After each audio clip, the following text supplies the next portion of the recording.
a show where we patiently wait for our laundry to be done.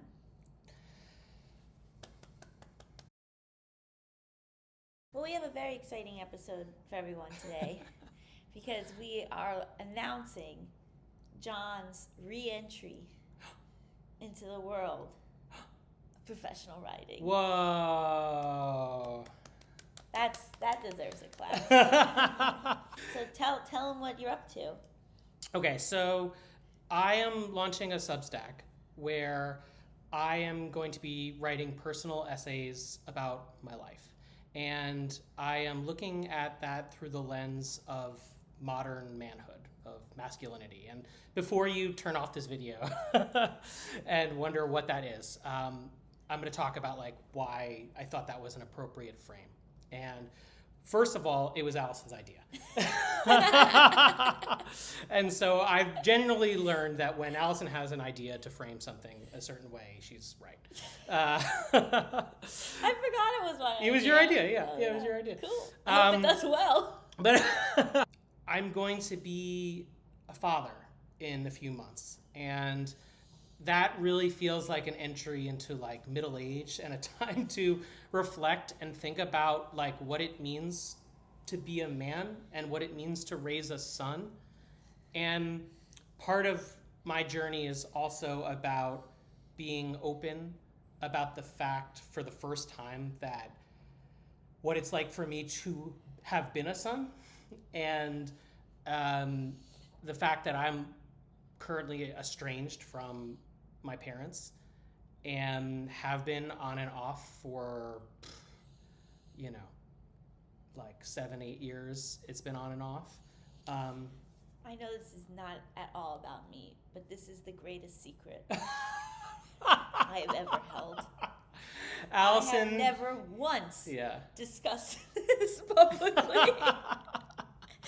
Despite the amount of horrors and heartbreak and roller coaster that has been this aspect of our life, because you didn't want to talk about it. You didn't, and it was completely, it's your family, your choice. Like, and so when you came to me and were like, I'm finally ready to talk about it, I was like, are you sure? Yeah.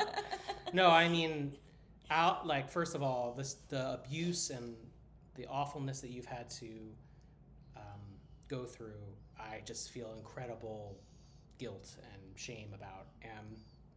Not you. But anyone who's ever been in this situation before might also feel like, well, what do I owe my parents? Do I owe them some privacy? Do I owe them?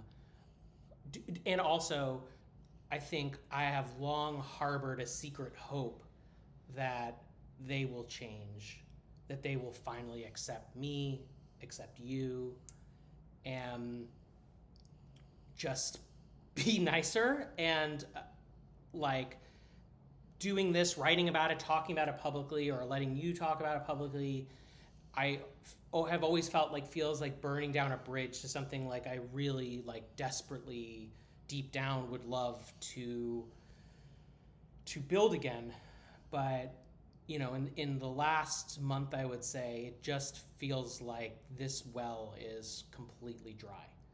And no matter how many times I go back to it, it's drier and drier. And I have a lot of like pent up rage about it, like a lot of anger and a lot of like things that I haven't worked out that come out in my relationships, maybe when I'm kind of screaming on the tennis court.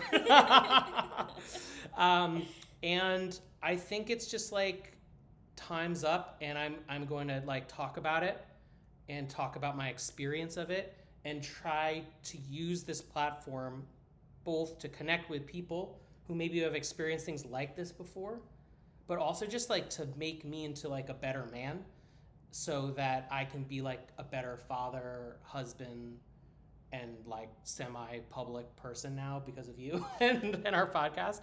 But like, and just reckoning with what it means to be a man, what it means like my growth through the years that I have a lot of like shame about as well. And it's so funny, the things you have shame about are like the things I'm the most proud of you for. Yeah, well, I've grown a lot, and so but I'm just gonna try to like be honest about all that, and hopefully people find it vaguely interesting. I mean, I still sort of feel like I don't know, I'm not like some gender studies person. I'm not some like I don't have like a lot of the knowledge that maybe other people writing on this topic have. And so like I'm calling it wrong man for the job, because I don't know, I have no psychology credentials to like counsel you in how to like deal with your estranged parents. Like all I have is my perspective, and I'm always like complaining that like more men, like progressive men, need to like talk about their experience, so that it isn't just like the Joe Rogans of the world talking about what it means to be a man. And so I think it should definitely be someone else. It just shouldn't be me. Like someone more famous or more interesting should do this. But I'm gonna just like start my dopey little Substack, and I hope some people subscribe and find it interesting. See, now you're doing the thing you always accuse me of underplaying your value. Yeah, but you're like a New York Times bestselling author. I'm like I'm like a guy who like has like sort of washed out of Hollywood. So But I'm very excited for people to be introduced to your writing, because your prose is better than mine. And you have a as we mentioned in another video, you have a very incredible command of language. And we'll see. Now we're putting it to the test.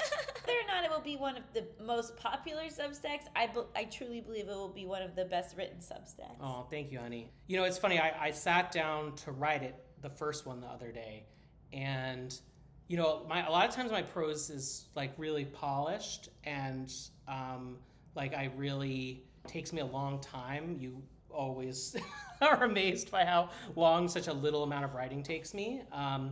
But this one like really flowed out of me, and even was like kind of a lot more like sentence fragments than I normally use. Like in some way it didn't even sound like me. Yeah. But I think it was a lot of these like a lot of it, the first one is just about the feeling of rage and the feeling of receiving an email from my mother that set me off. And so, I'm going to tell a lot of stories. I'm going to try to keep my parents' identity, private, and I'm going to try to respect, when I talk about stories in my life, people's identities private. I'm going to like change some things around for some narrative cohesion, and maybe to protect the innocent, as they do in Law and Order. But yeah, and then we'll see how it evolves. Maybe it'll become about being a dad more, or maybe it'll still be working through the estrangement, or maybe it'll also be about like complicated feelings of masculinity that I've had for a lot of my life. Like I was a CIA officer, and then at night I would go and I would act in DC, and I would be like performing, and then I came out here and I was like an artist, but then also I had this like secret that I was like had worked for the government in this like intense way. And it's like people like these clean categories. You're either James Bond or you're Edgar Allan Poe, or I was so curious who you were going to pick. I went Edgar Allan Poe. I don't know. It's the first one that came to me. I was also thinking this morning about George Saunders, where you're like nice George Saunders and like a cardigan writing beautiful books. But I'm like very much a hybrid of those things that sometimes is difficult for people to conceptualize. Even like now that I'm doing more like policy research stuff, people are like, oh, you have a podcast where you talk about the most intimate parts of your marriage? You go on YouTube, now you have a Substack where you talk about the most painful parts of your life. And I think sometimes I've tried to define myself by one or the other, because both are like, have their own sort of aesthetic of masculinity, but I'm going to try to like think about what it is that I'm both of these things. And I'm not saying that this is some like revolution. I'm sure there's like a lot of people who have felt that way, and famous examples, I'm sure. But that's just been an interesting thing to get over in my life. And so I'm going to try to write about it, and we'll see. So please subscribe, link below. Today is the first day that his first ever essay is coming out. It's exceptional. I gave some light edits. No, we edit each other's work, which is one of the best highlights of marrying another writer. And perhaps it can also be a place for us to start talking about your experience of this too. And it's been anyone who has been in a situation where your parents explicitly dislike your spouse and for no good reason at all, and being put in the middle of it. It's terrible. It's terrible for you to come into some family where they're just completely irrationally hostile to you, and like the burden that that's had on our marriage. Like, I think that it's finally time for us to talk about it a little bit, since it doesn't seem like there's anything there that's ever going to be repaired. So, well, at your pace and with what you're comfortable with. Yeah. So but I'm going to also try to be funny. It's a heavy topic, but we'll tell some goose. And so please subscribe to Wrong Man for the Job at Substack, link below. Wrongmanforthejob.substack / what's the URL? So I think it's substack.com/wrongmanforthejob. You better look into that. What is yours? Emotional support lady. Fuck.